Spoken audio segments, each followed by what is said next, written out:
Hey everyone, welcome to the Vanderbloemen Leadership Podcast, where we help you build, run, and keep great teams. Thanks for being here.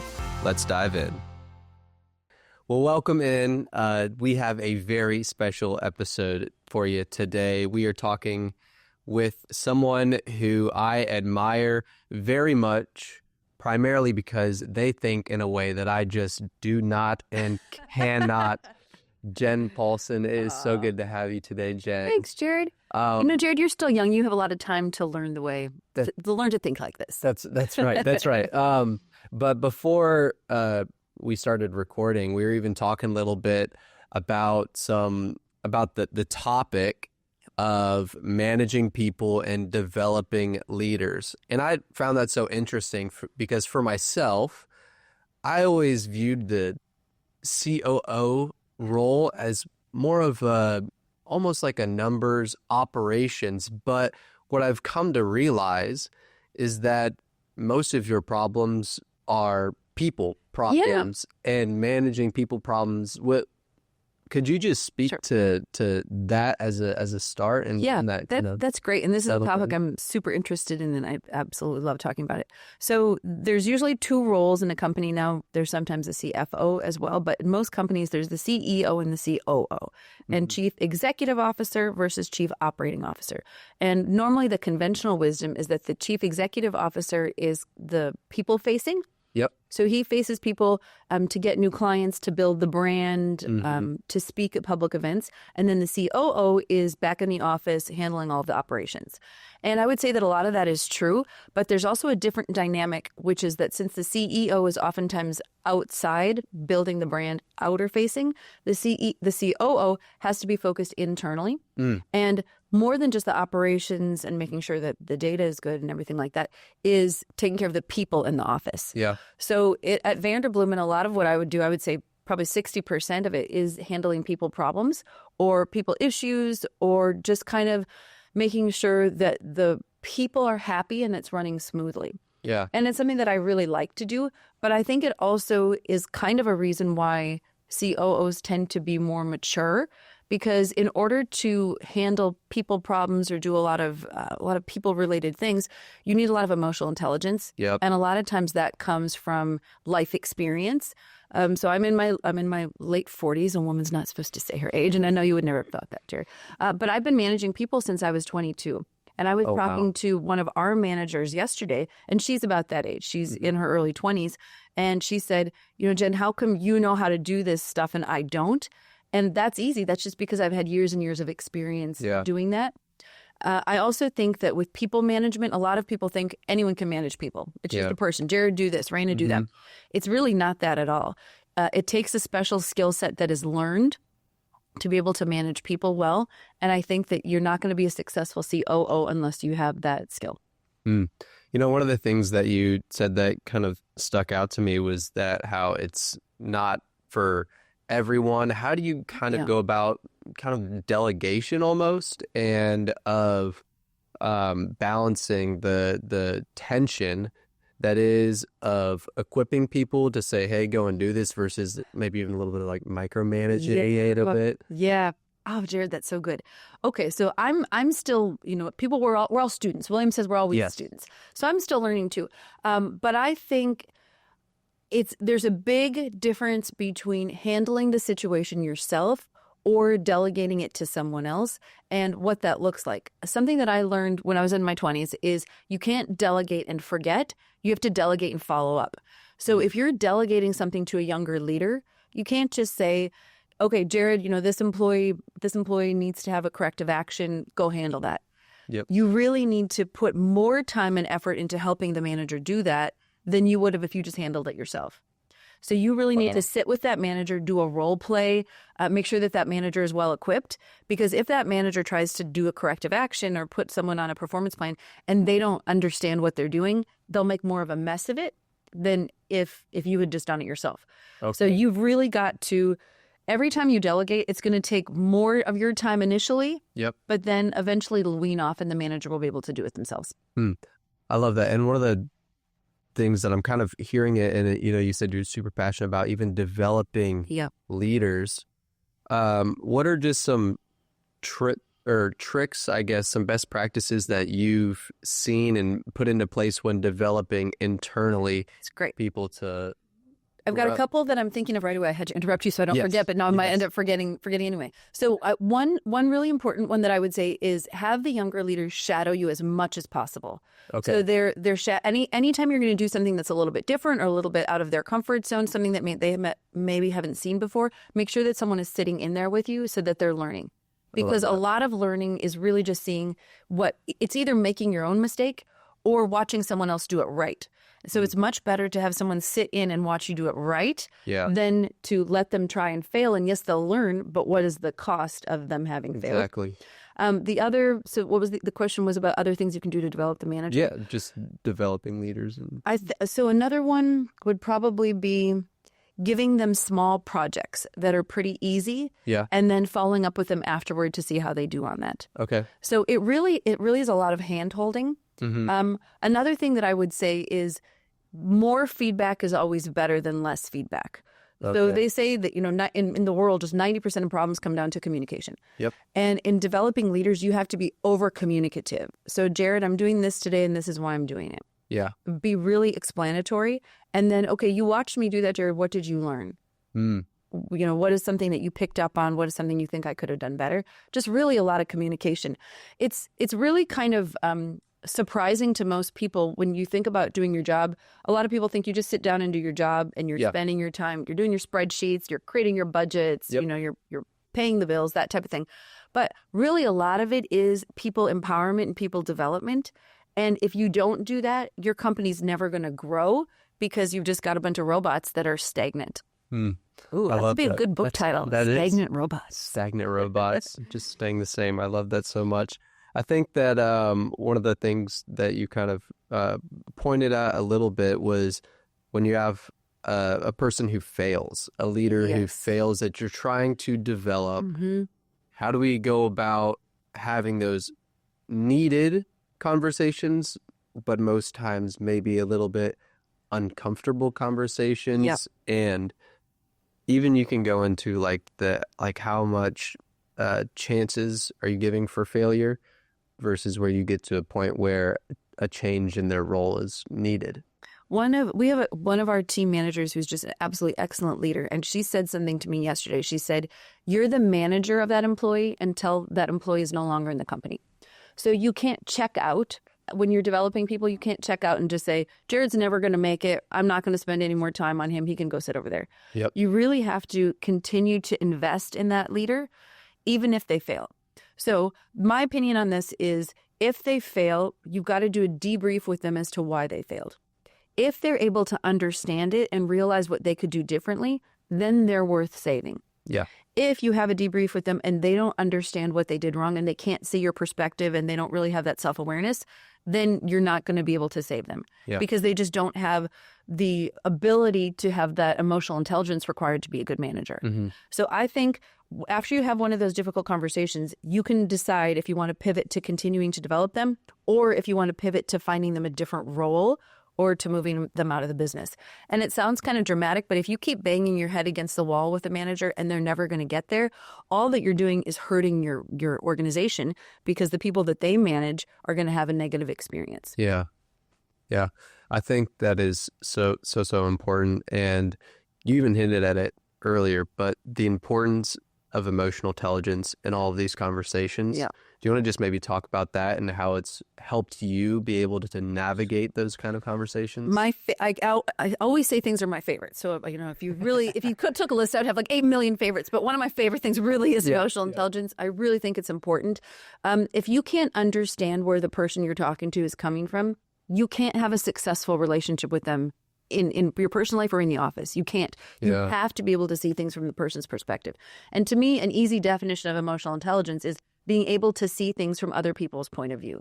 Okay. And a lot of times young managers are very rigid. They're very black and white, and they see things from their perspective, and they're just talking at the employees without understanding where that employee is coming from. Okay. So unless you try to get into that employee's head and figure out where they're coming from, you can't talk to them at a level that they're even going to be able to understand what you're saying. And then there's no connection there. Did that answer? Yeah, absolutely. Yeah, I love that. We were talking earlier about firing, and I had this story pop up, and I almost forgot to mention it, but I remember sitting in your office. I think we were going over some slides. Is that the day I fired you? That was the day you told me the amount of people that you had fired. Yes. I think as a COO, and that was something that I think was like, do you know the number or something? Well, it's in the late 200s. However, now I'm thinking that we've talked about that in a couple podcasts that people are going to get the idea that all I do is spend my days firing people. No, but it's about like 280. Well, the thing is that I love that, and I think what it shows is a level of care to even know, like, to have an idea of like knowing that number, and it goes to that emotional intelligence of being able to be empathetic, really, in those conversations of dealing with transitions in people's life. A really good thing that I think it's important for people to remember is that you, as the boss, are not God, and you're not in control of someone else's destiny. And a lot of times, someone working for you could be preventing them from getting to somewhere way better. There's been quite a few people that I've let go over my time that have gone on to be so successful in just a slightly different industry and a slightly different company. Mm-hmm. And I can feel good about the development that I gave them when they were working with me. Yeah. And that then we sent them on a trajectory of more success. And I think if you think that where you're working is just the very best place ever, and you're going to do everything you can to keep a person there, it might not be the healthiest place for the person at all. Yeah. So I think to not be scared of making sure, and maybe we should invent a new word for like terminations or firing, and maybe it should be like setting free. Or like I've set Jared free today. So, something like that. Like where can this employee go and be happier and be more successful? Yeah. And that's only going to happen by emotional intelligence and good communication. Yeah. I think that is so needed in so many of those conversations. A lot of people talk about like, toxic workplaces and stuff like that, and can do a little bit of maybe even the blame game a little bit. But I think that it is great to be able to, even from what you're saying, I just love the recognition of the value of each team member and being able to send them off and to say, hey, there's more to your story and all that. 100%. I really think it's a leader gets into trouble if they start thinking about their employees as like automatons or like robots. Like Jared's just here to do this job. Brandon's just here to do this job. Hannah's just here to do this job. When you start thinking about your employees like that, you lose the emotional connection with them, and you actually lose what God put you as a leader on earth to do, which is to raise up people and to develop people. And if you don't treat them all as individuals, another thing I'm really passionate about is that you have to manage people based on what's best for them, not what's best for you. You can't be a manager and say, well, the way I manage is I just delegate everything and they better figure it out. That's not an option. To be a good manager, you have to customize your managerial skills to what the person needs, the stage of life the person's in, the role that the person's in, the Enneagram number or the emotional intelligence level that person had. And if you don't personalize your management style, your employee is never going to be able to thrive. Could you give some examples of that? Because I think what you're saying is so, so important and almost catering to the needs of the person. That's what I think you need to do. We were managing someone. He's an example of someone that we set free, and he is doing so much better. I talked to him yesterday. He's so happy, and he's really quite successful. It's awesome. And he was a 5 Enneagram. Yep. And 5 Enneagrams just normally are very like scientist kind of thing. Like they're very facts and figures and logic based. Mm-hmm. So when we were coaching him, it had to be no emotion. Like there's no emotional connection. It's literally just like, let's just say his name was Brian. Yeah. Brian, we need you to do this better. We need you to do this better. This is an example of something that you didn't do well, and this is how you should have done it instead. We're going to give you 60 days to improve in this. And it's very non-personal, very disconnected, and he thrived with that type of feedback. Mm-hmm. Where other employees, if I said to them, okay, we need this, they would feel attacked, or they would feel like I didn't care about them as a person. Yeah. So there's other type of employees that you really have to check in with them as a person before you even start giving them any type of feedback. So how are things going at home? How's your relationship going? Talk to me a little bit about what's happening in your home life. How are you feeling? Are you physically doing okay? And then once they have that emotional connection with you, then they're more open to accepting feedback from you because they know that you care about them as a person. Yeah. We have an employee right now who's just so darn sweet.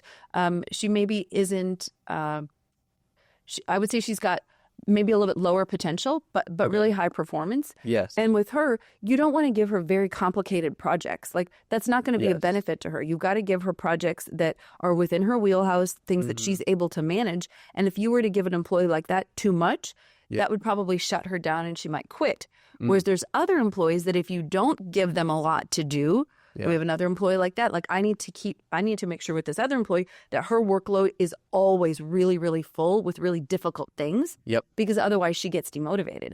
But if you were to treat all four, I talked about 4 different employees right there. And if you were to have treated all 4 of them the same, maybe one of them would have thrived. But by personalizing, you can have all 4 of them thrive. And it'd probably be the one that would be most like. Most like you. That's exactly right. Whatever way you do. And that's also something that sometimes happens to leaders. They end up surrounded. I think William mentioned this in a podcast we recorded one time, but they end up you end up hiring a bunch of mini-me's. And then the problem with that is going to be that if, let's say you need 100% of this pie to be successful, but you've only hired people that are like this 10% over here, you don't have anyone with the skills of that other 90%. And Jared, that's really a brilliant thing. You and I should write a book about that, because if you don't customize your leadership, you're just going to end up with a bunch of people like you, and you're not going to understand why your business isn't thriving. Boom. Jared? We'll have to come up with the title. We'll see. That'd be the automaton robots. That'd be the stagnant robots. That's right. That's what it'll be about. One of the things that you kind of touched on a little bit, and I want to really hit on, is how you talked about checking in with people and how the people who need to know that the emotional connection is there. And what that really is just kind of like their morale and how they are feeling about where they are in their job and how their team is. What are some ways that people can make sure that their team is operating at a high morale, even maybe some tips for during challenging times? And if you have a time where you maybe were handling a manager whose team was in a difficult moment, of how you can kind of lift their morale a little bit to, I guess, view more optimistically and such. That's great. So I would say two things. One is communication, and one is time to rebuild the connections. So I'm saying them at the beginning so I don't forget. So one of them would be if a team is going through a challenge, I would always recommend that the leader of the company tell that team, why don't you take some time away as a team to rebuild the connections? Because a lot of times when there are issues personnel related, instead of talking more, the people will talk less. So if there's an interpersonal conflict and maybe it blows up or maybe it's handled improperly, what'll normally happen is that just by nature, the people won't want to talk to each other anymore. They'll want to pull away. And then what'll happen is they'll start becoming factions in that team, and almost like little cliques. These people will talk to these people will talk to these people. And then automatically, morale was a great word, morale is destroyed, but the communication is completely gone. So I would recommend that the team goes away, takes a day maybe, and does, like a mini offsite. And takes that time to rebuild the connections. Also, the communication piece of it, I would say this is very tough to do, but very important. Anytime there's a problem in a team, that is an indication that there needs to be more communication, not less. We've gone through a period lately where we have done a little bit of restructuring, a little bit of changing, and a little bit of letting a couple people go. And without communication, people always create the worst idea in their mind. The worst perception of what could have gone wrong. Exactly. What oh, the person probably stole me. Oh, the person probably killed Jen's dog. Like everyone who listens knows I love dogs so much. Someone probably killed Jen's dog, something like that. But if you can get ahead of that and do the communication ahead of time, you eliminate all of those stories and you kind of help the team continue to be strong rather than take the chance that there would be something that would create the divide. So more communication, more time together, and you might have to force the people to spend time with each other and to talk things out, because once it goes like this and there's no communication, it's very easy it's probably like in any relationship, but once there's something that creates a rift, it's really hard to get things back together without communication. And as we kind of close today, I think the one last thing that I wanted to kind of hit on from your perspective a little bit is when you watch leaders or managers evolve and the importance and the need for it for people to evolve, and maybe even speak to when someone changes and maybe is no longer in a way that best is serving the mission and the values of the company. What have you seen from leaders that can evolve and change in a way that's great in a way that improves and maybe in a way that is drifting from the... Jared, I'm really flabbergasted by how great your questions are, and I'm almost unable to answer them because I'm just thinking about what a great question asker you are. You really found your place here. I would say that's a really good point. Leaders evolve and develop, and it's very important that they evolve more in line with the vision of the company or the vision of the organization. Yep. And if their evolution takes them in a different direction, it's really important. I mean, let's speak from the leader perspective. You want to be in an organization that lines up with your mission, vision, and values. Absolutely. I worked for a company for 10 years that I believed in absolutely everything that they did. And every single day of work was a joy because I came in and I knew that what I was doing was helping to serve this mission that I believed in so faithfully. It was just wonderful. And if you work for a company or a church where you don't necessarily believe in that vision, it's going to be really hard for you as a leader to continue to be motivating and to continue to be able to develop other people because you're not necessarily in alignment with where the company wants to go. Yeah. So my advice on this situation would be for the leaders to make sure that where you are a leader is a place that you believe in, because people can spot inauthenticity from far away. Yes. And something I like talking about is cognitive dissonance, when in your mind you think one thing, but with your mouth you have to do something different. Yeah. And as soon as you get that cognitive dissonance, you're never going to be as productive as you would be if there was cognitive alignment. Yeah. So that would just be the advice from a leader. And then I guess if some of your managers are maybe going in a different direction, you do have to sit down with them and just say, this is, where we want to be as a company or as an organization. Is this where you want to be? Yep. And they have to either commit or not commit. And if they can't commit, that's okay. Then we do the setting them free thing and get them to a place where they do feel like they fit in. But if the leader's not developing in the way that you want them to, give them coaching, do the communication. But then if they want to go in a different direction, there's really no negative judgment associated with that. Everyone has the best place for themselves. I love that so much. Well, here's what I know is that as a leader, if your team is going to be great, you've got to be able to communicate. Thank you for listening. Thanks again for joining us on the Vanderbloemen Leadership Podcast. I hope you enjoyed today's episode. If you're looking for more leadership resources, you can find us at vanderbloemen.com and on socials at Vanderbloemen. We'll see you again next week, where we continue discussing how to build, run, and keep great teams.